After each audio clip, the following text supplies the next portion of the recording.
안녕하십니까, 홍철기입니다. 오늘은 2023년 12월 8일이고요. 오전 뉴스 시작하도록 하겠습니다. 국민의힘이 5명의 인재를 영입했습니다. 국민의힘 인재영입위원회는 윤도현, 구자룡, 이수정, 하정훈, 박충권 등 5명을 1차 영입 인재로 선정했는데요. 면면을 좀 살펴보도록 하고요. 자, 그리고 국민의힘이 서울에서 6석밖에 못 얻는다. 그 보도가 오늘 아침에 나왔지 않습니까? 이에 대해서 최악을 가정한 거라서 신뢰가 어려워서 재작성할 것이다. 초반 판세일 뿐이다. 라는 얘기를 이만희 사무총장이 했습니다. 그러니까 너무 걱정하지 마시라는 거지만은 또 지금부터 긴장하고 있는 게 나쁘진 않죠. 관련된 소식 순서대로 여러분들께 소개해드리도록 하겠습니다. 국민의힘 인재영입위원회는 오늘 하정훈 소아청소년과 의원 원장인 하정훈, 박충권 현대제철 연구개발본부 책임연구원, 그리고 윤도현 SOL 자립준비청년지원 대표, 구자령 변호사, 그리고 이수정 경기대 범죄심리학과 교수 등 5명을 1차 영입인재로 선정했습니다. 인재영입위는 오늘 오전에 서울 여의도 중앙당에서 4차 회의를 열고 1차 영입 인재 명단을 의결했는데요. 이번에 포함된 국민의 인재는 청년 및 사회적 약자를 대변하고 국민안전, 보육 등 각 분야의 전문가로 활발히 활동했다는 평가를 받습니다. 세부 이력을 보면은 먼저 하정훈 원장은 1960년생으로 서울대 의학 학사를 받은 뒤 현재 대한소아청소년 개원의 부회장을 지내고 있습니다. 또한 100만 부 이상이 팔린 책인 삐뽀삐뽀 119 소아과의 저자이기도 합니다. 인재영입위원장인 이철규 의원은 수많은 임상 결과를 토대로 육아 현장에서 초보부모 멘토로 활약하는 소아과 명의라면서 부모와 아이가 모두 행복한 육아 문화 정책에 앞장서고 있으며 초저출산 위기 극복을 위한 해법을 제시하고 올바른 육아 문화를 뿌리내리는데 큰 역할을 할 것으로 기대한다라고 소개했습니다. 박충권 책임연구원은 1986년생으로 평양국방종합대학교 화학공학 학사 ICBM을 개발하는 데 중점적으로 교육을 받은 탈북민입니다. 서울대 재료공학 박사학위를 받아서 지금 서울대 재료공학연구소 연구원으로 활동을 하기도 했습니다. 이철규 의원은 대한민국에서 희망을 찾고 국민의 북한 체제의 변화와 주민의 자유, 통일의 열망을 이루기 위해 2009년 탈북해서 정착한 청년이라면서 북한 이탈 주민의 새 롤모델로 북한 인권 개선과 대한민국 통합 발전에 큰 역할을 할 것이다 라고 전했습니다. 윤도현 대표는 2002년생으로 유한대 보건복지과를 재학 중인 대학생입니다. 18년간 보육원 생활 경험을 토대로 자립준비 청년들을 돕는 멘토 역할을 하고 있는데요. 이철규 의원은 윤도현 대표에 대해 보호아동 및 자립준비 청년과 후원자를 이어주는 단체를 운영하며 자립준비 청년들의 멘토로서 활발히 활동 중인 선한 영향력의 소유자라면서 소외된 청년들이 당당한 대한민국의 일원이 되도록 이끄는 데 큰 역할을 해줄 것이다 라고 말했습니다.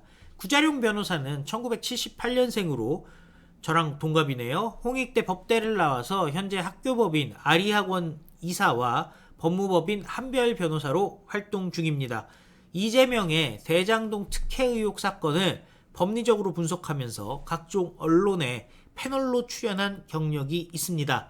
이철규 의원은 정부가 추진하는 교육개혁과 법률 분야를 연결하는 가교 역할을 잘 해낼 것이라면서 또한 공정과 상식에 기반한 합리적 시각으로 당내외 이슈에 대해서 목소리를 내는데 큰 역할을 할 것이라고 언급했습니다. 이수정 교수는 연세대 사회심리학과 박사학위를 받았고 현재는 청소년보호위원회 위원장을 역임하고 있습니다. 여러분들 정말 잘 아시죠? 범죄 피해자 인권 개선과 관련된 다양한 활동을 하고 있고 불특정 다수에게 일어나는 범죄를 분석해 범죄 심리에 대한 대중적인 관심과 국민의 이해도를 높이는 데 기여했다는 평가를 받는 인물입니다. 어디 범죄 일어났다 그러면은 방송국에서 제일 먼저 쫓아가는 게 이수정 교수니까요. 이철규 의원은 범죄로 피해받는 국민들의 인권을 보호하고 피해자 보호에 큰 역할을 해줄 것이라면서 국민의 안전과 관련된 이슈에 적극적인 만큼 피해자 인권 대안 제시에 큰 역할을 해줄 것으로 기대한다라고 얘기했습니다. 지금 이수정 교수 같은 경우는 수원에 험지에 그냥 출마를 하겠다라는 입장 아니겠습니까? 뭐 나는 들러리 쓸 생각 없다. 비례대표 관심 없다. 그냥 험지에서 직진하겠다라는 건데, 자, 이런 투사들이 점점 더 모였으면 좋겠습니다. 인재 영입위는 1차 영입인재 발표를 시작으로 내년 1월 중순까지 총 40여 명에 대한 인재를 발굴한다는 방침입니다. 약자와의 동행, 미래에 대한 책임, 질서 있는 변화라는 3가지 주제 안에서 매주 3명에서 5명의 인사를 발표할 예정이라는데요. 선후 관계는 없는 것으로 알려지고 있죠. 그냥 먼저 발표했다고 해서 1호 발표가 아니라 그냥 인재 발표를 계속 해나간다는 겁니다. 40여 명. 그러면은 거의 뭐 자연스러운 물갈이가 되죠. 혁신이가 얘기하는 형태의 누구 빼고 뽑아내고가 아니라 인재 영입한 그 대상들이 곳곳에 지역구로 지금 인재 영입 인재를 뽑고 있거든요. 지역구에 포진이 돼서 새로운 바람을 불러일으킬 것이라 믿어 의심치 않습니다. 자, 국민의힘 갑자기 아침에 서울 6석밖에 못 얻는다 라는 취지의 기사가 나와서 난리가 났었는데요. 최악을 가정하고 한 것이고 신뢰가 어려운 자료를 통해서 만든 것이라 다시 작성할 것이다 라는 입장을 내놨습니다.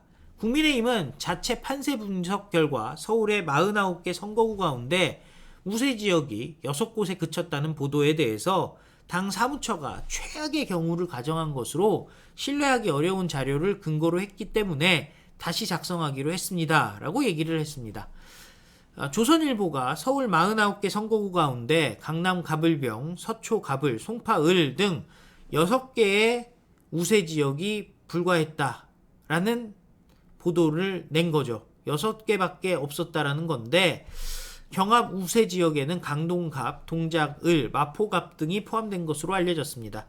하지만 이만희 국민의힘 사무총장은 기자들과 만나서 해당 보고서에 대해서 당 사무처가 총선 기획단에 설명하기 위해서 만든 자료라면서 최악의 경우와 최선의 경우를 분석해서 그 범위를 두는데 그 중에서도 경합 10세를 포함해 다 진 것을 가정한 것만 보도됐다라고 설명했습니다. 그러면서 무슨 근거로 만들었는지 그 사무처가 제대로 대답을 못했다면서 그동안 언론에 발표된 여론조사에서 정당 지지도, 국정 지지도 등을 기반으로 지역별로 전체적 분석을 했는데 너무 근거가 없어서 다 없애라고 했다라고 부연했습니다. 이만희 총장은 보도된 내용을 두고는 보통 우세 지역에 경합 우세 지역을 넣고 경합 지역에 경합 열세 지역을 넣는 것이 일반적인데 이것은 우리가 모든 경우를 다 졌을 때를 얘기하는 것이라면서 최악의 경우를 상정한 건데 우리 후보가 너무 뒤떨어진 상황은 아니다라고 거듭 강조했고요.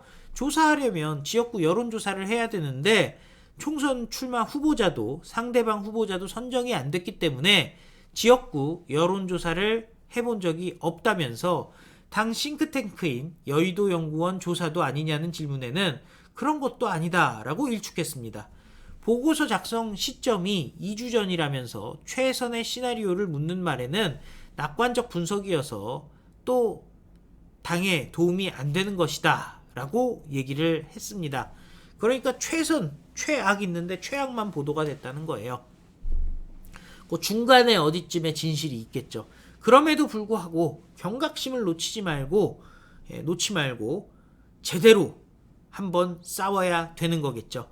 자, 시청해주셔서 감사드리고요. 총선 승리만이 문재인, 이재명 깜빡 놓고 대한민국 바로 세우는 유일한 길이라는 것 잊지 마시고 주변에 윤석열 대통령의 성과 그리고 이재명의 문제, 문재인이 망쳐놓은 대한민국의 현실에 대해서 많이 소개해 주시기 바랍니다. 다 같이 외치겠습니다. 우리는 승리합니다. 감사합니다. 안녕히 계십시오.